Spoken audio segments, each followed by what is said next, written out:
କରାଯାଏ ଏବଂ କ'ଣ ପାଇଁ ତ ଜାଣିଲ ହେଲା ନାରୀର ସାମାଜିକ ଅର୍ଥନୈତିକ ଏବଂ ଆର୍ଥିକ ସବୁ ଦୃଷ୍ଟିରୁ ସମାନ ଅଧିକାର ପାଇବା ପାଇଁ ସେ ତାର ଏଇ ଜିନିଷ ଆମର ମହିଳା ଦିବସ ପାଳିତ ହେଉଛି।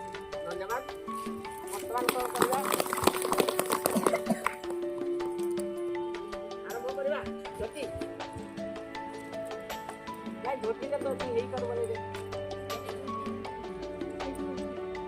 ସେଇଠି କହୁଛ ତୁମେ ସେଇଠି ହେଇପାରିବା ଯେ କେତେ ଜଣ ଅଛନ୍ତି ସେଇ ଠିଆ ହବ କେତେ ଜଣ ଅଛନ୍ତି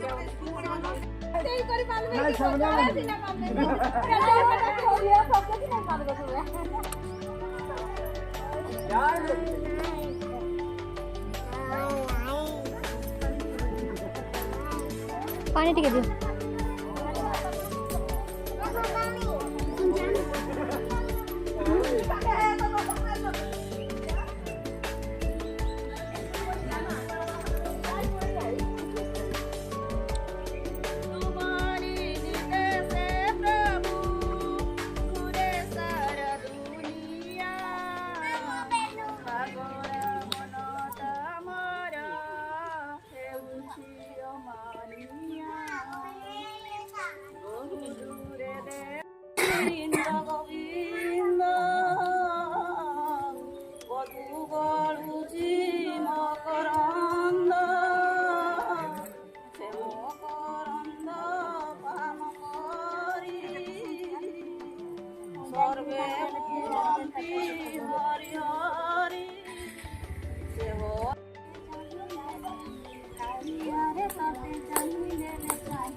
Gracias.